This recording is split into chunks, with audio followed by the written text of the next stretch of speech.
ain't Lou, and you are just in time for something new. Alright, so by the title of this video, y'all already know what we talking about today. Today, I'm going to continue on in regards to the truth about using flat brushes versus curved brushes, you know what I'm saying? But with that being said, I figured I'd switch it up and spend actually more time discussing how to use these bad boys on your crown. I know a lot of people have been asking me my thoughts in regards to the vertical brushes when you use it on your crown, as well as I also wanted to be able to highlight this bad boy right here. This is the Torino Pro 1660, I believe, while this one is the Torino Pro 1550. Another Torino Pro that I might be using today as well is the Torino Pro. This is the 1540, you know what I'm saying? So with that being said, let's not waste any more time. Let's get into the details in regards to using flat brushes versus curved brushes, especially for your crown. All right, now when it comes to getting waves, a lot of people don't understand, but there's several different crowns that a person can have. You can either strive to have a beehive crown, you can strive to have a swirl hive crown, you can strive to have a 360s with a swirl crown, and then you get into like a regular swirl that most people typically have. But one of the biggest things that a lot of people don't understand is that the 720 swirl crown is not the same as the rest of the swirls when it comes to getting waves, you know what I'm saying? So with that being said, I'm gonna try to break down all of the swirls that I mentioned. So without further ado, let's get into a brush session and I'll be able to explain a little bit more of what I'm talking about. All right, now when it comes to my crown, as you guys can clearly see, I have a swirl crown. Now, my swirl crown, like I told you guys, the pattern that I'm working on, this is a hybrid pattern. That simply means that I have different angles within my pattern. It's not a pure 540s. It's also not a pure 720s. If you want to watch some videos when I had 720s, I'll make sure I link a video right above, right up here. You can just click on that and it'll give you the details about how to brush your swirl crown for that. You know what I'm saying? But when it comes to brushing your crown, when you have a natural swirl pattern, whenever you have the brush, what you want to do is you want to be able to use the corner portions of the brush for your swirl. You know what I'm saying? And while you're brushing, what you want to try to focus on is basically brushing very isolated angles as well as slowing your angles down. You know, so what that basically breaks down into is the tap method, but in more detail. When it comes to getting a swirl, you want to watch how your hair reacts to how you brush. So with that being said, let me just scoot a little bit closer to the camera. And as you can see, when I'm brushing my hair, I'm using this corner portion of the brush. And when I brush, I basically just tap it in the direction that I want my waves to form up. You know what I'm saying? When I'm brushing the bottom portion of my crown. But when I'm brushing the top, I use the other corner to basically pull the hair that I want to go in the direction that I want it to go in. And as you can see, it's very short angles. I'm not drawing my angles out. They're not very long angles. What I mean by that is I'm not starting from right here and brushing all the way out here. I'm basically starting right here and then just tapping it and just pulling my hair slowly in this direction to be able to get the swirl that I want in regards to my hair. Now, when you have a swirl, you have more waves trying to go to the center of your hair. So what you guys need to understand is when it comes to your angles, the biggest thing for me for my swirl is I'm trying to brush my hair basically from this angle up, this angle down, and then this angle up. You know what I'm saying?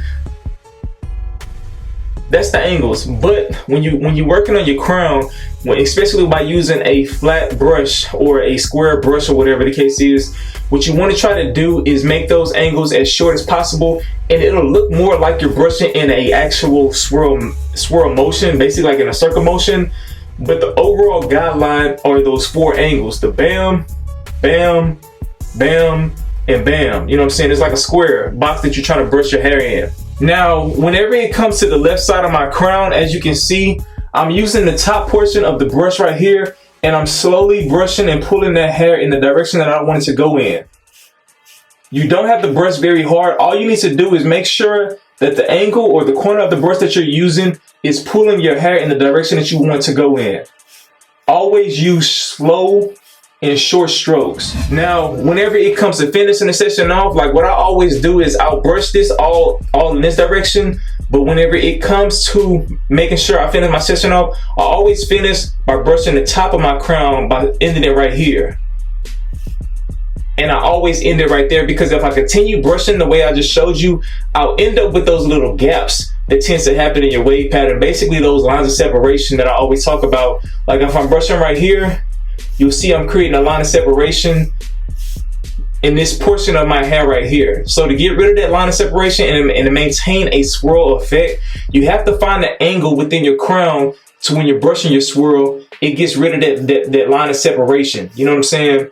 And for me, every time I finish my session off, I'm finishing my session off to where it doesn't look like I have any lines of separation in my pattern. Now, when it comes to flat brushes, when it comes to brushing your crown, the thing about using flat brushes is the main thing I want to advise you all to do is use the corners. When you start trying to use the bigger portion of the brush, you cover too much of your crown area, and it doesn't help you in the long run. You know what I'm saying? So the more of a precise corner of the brush you use, the better it will be in regards to getting the look in your swirl pattern that you want. Now, whenever it comes to beehives, it's the same thing, right? So with a beehive, if you had a beehive pattern, what you want to do is simply take the corner and brush your angles that you want away from your crown towards your pattern, right? You know what I'm saying? So if I'm trying to get my top waist line up straight, I'm going to use the corner portion of the brush that straight forward like that.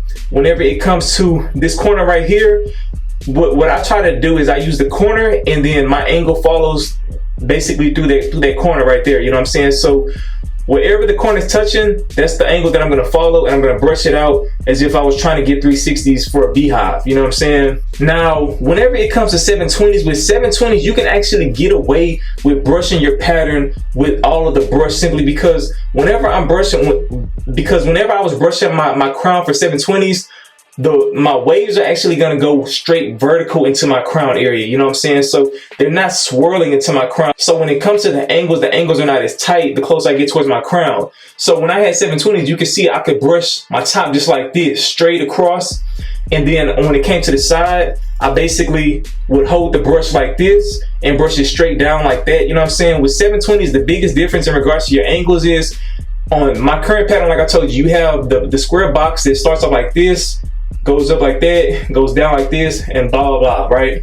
But when it comes to 720s, that box is actually a regular box where it goes up, it goes to the left, it goes down, and it goes to the right. You know what I'm saying?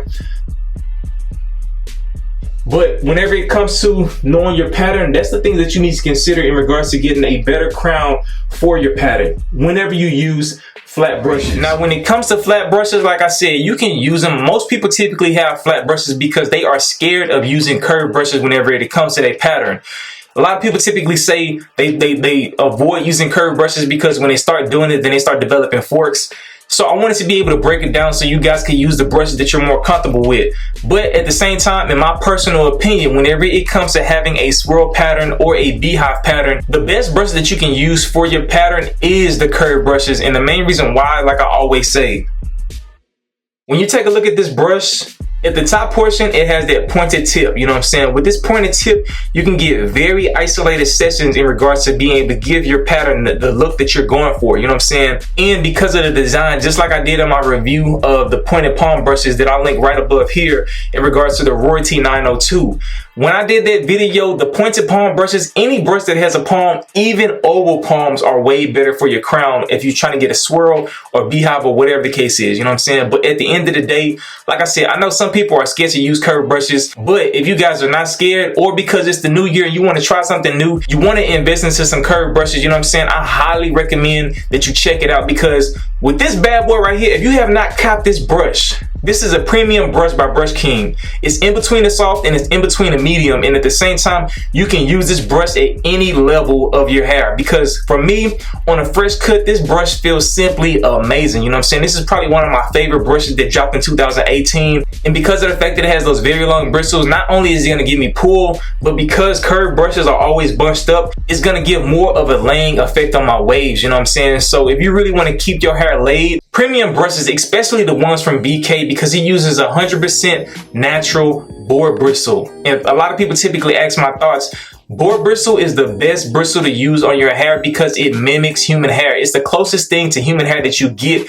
And if you honestly use common sense, you want to use something that feels just like your hair, because if you do that, it won't lead to split ends, it won't lead to damage and all of that stuff like that. You know what I'm saying? So the fact that he made this bad boy, if you did not cop it and you have the funds, make sure you go out and buy this bad boy, because I used to have the old CQPs. I actually still got them. You know what I'm saying? And at the end of the day, this brush is my favorite curved brush that was ever made. You know what I'm saying? So with that being said, let me go ahead and show you guys exactly how I would brush my pattern with a curved brush with a pointed end like this. You know what I'm saying? So let's get into it. Now, a lot of people typically say, well, my pattern, they like, man, your crown is cool, but what about the rest of your pattern? Your waves are supposed to start from your crown area. You know what I'm saying? So with that being said, you always want to focus on your crown and make sure that the flow of your crown is where it needs to be. The way I was able to do that is by being able to use any type of brush that I wanted, but specifically when it comes to my crown, I typically finish my crown sessions off with a curved brush, you know. So with that being said, when I brush my hair just the same way with the tap method, instead of me having to worry about using the corners or the angles of a brush, I simply just use the top portion of the brush to be able to brush my pattern. You know what I'm saying? So whenever it comes to my swirl, one thing that you'll notice is with this brush, you really have to be careful because it contours to your head in regards to placing the brush on your pattern. You know what I'm saying? If you want to focus more so on isolation with curved brushes, you need to angle your brush more so at the top like this. If you want to brush more of your hair, the flatter you put the brush, then the more of your hair will come in contact with the brush and it'll contour to your head. You know what I'm saying? To break that down a little bit more, basically, if I only want to isolate with the top portion of the brush, I'm basically going to curve the brush up like this, and I'll basically use the ends of the brush like that to be able to pull the hair closer towards my pattern, right? Even when it comes to this side right here, I'm angling the brush up and I'm only using the top portion of the brush. Basically, I'm only using this portion of the brush between my fingers, you know what I'm saying? Basically, the portion of the bristles. The reason why that's great is because you can get very isolated in shorter angles and you don't disturb too much of your pattern, which will result in forks if you did the opposite, you know? So whenever it comes to me brushing my pattern, I always angle the brush up if I want to get very precise crown sessions, you know what I'm saying, when I want to isolate my pattern.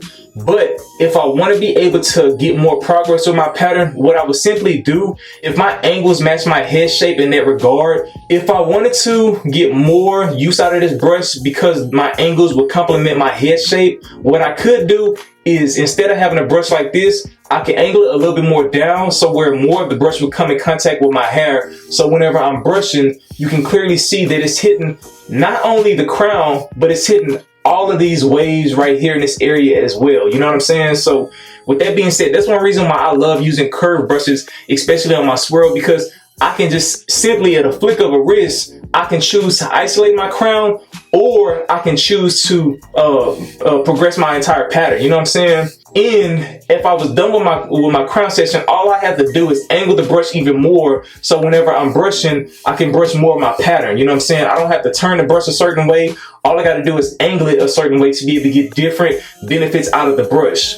Now, with that being said, like I mentioned earlier, whenever it comes to brushing the swirl, I basically follow those same angles. You brush very slow, very short angles to get the isolation that you need for your pattern. The further you get away from your crown, then the more drastic your angles can be, the more drawn out and long your angles can be. But the closer you get towards your crown, then you want to have them shorter and more concise. You know what I'm saying? And while you're brushing your pattern, you always want to find that area or the side of your crown to where once you're done brushing, it doesn't leave a line of separation. So for me, when I'm brushing my hair just like this, I always end off on this side right here, like I said before, because as you can see, there's a line of separation that's starting to develop that kind of looks like a ball or thinning spot. But all I have to do is just take that hair, slightly pull it over, and it gets rid of that effect right there. You know what I'm saying? To where it doesn't look like I have a bald spot or anything on my head, you know. So with that being said, that is how you would brush if you had a normal swirl with a curved brush, you know what I'm saying? Now, if you want to understand how to brush a beehive pattern better, I actually have another more detailed video, which I'll link right above here, where I'm comparing the CQP versus the Torino Pro brushes, you know what I'm saying? But just to give you guys a little bit of tips when it comes to brushing beehives, whenever it comes to brushing a beehive pattern, all the reason why this brush is so beneficial is because, like I told you, but by the simple angle change of how you hold the brush, you can basically start off in your crown, and then the farther you get out into your pattern, you can angle the brush down a little bit more to get more of a vertical brushing effect, you know what I'm saying?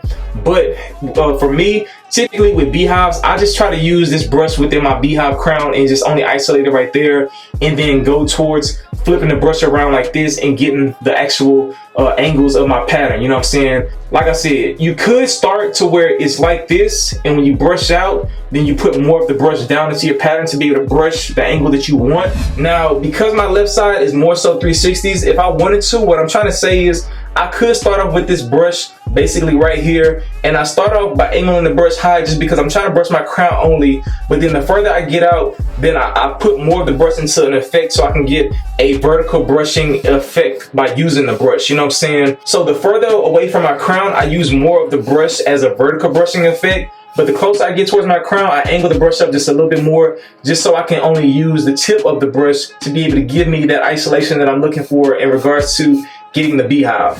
Now, whenever it comes to getting a swirl hive, the person that actually perfected and had a flawless pattern, his name was Wavy Longway, you know what I'm saying? I actually put a link to his video right above here that you guys can click and go check that bad boy out. I actually learned about the swirl hive from Wavy Longway. So with that being said, I gotta give a major salute, because at the end of the day, this cat right here is so, he's known, but he's not famous like that because he doesn't seek to be, you know. But when it comes to getting waves, this cat actually put a lot of people on in a wave game into some things, you know what I'm saying? Like, long story short, if you're trying to get a swirl hive, just go check out Wavy Longway videos, you know what I'm saying? If you are on Facebook, you can actually check him out in the group Elite Spins, you know what I'm saying? He has a live where he had a flawless swirl hive pattern, you know. He was brushing and showing you guys how to brush it, you know. You can make sure you check that bad boy out. But with that being said, if you guys have any comments or questions, you know, if you guys want me to continue this on, just make sure you leave that down in the comment section below. Tell me which brush do you prefer. Do you prefer flat brushes or do you prefer curved brushes? And tell me the reason why, you know what I'm saying? But with that being said, make sure you like the video. It's your boy J. Lou. I hope y'all have a great day and enjoy the rest of your week. Salute! In the first 48, I chose to pimp the pen, reminiscing my ghetto dreams and still tip in. Doing the south side to wanna be a bowler, breaking them off, swinging and banging in the candy and polar. Let me slow it down to help you see. I wrote this with classic hits from the 713. June 27, so the worry wasn't playing. These 8-time boys don't keep the world saying. I got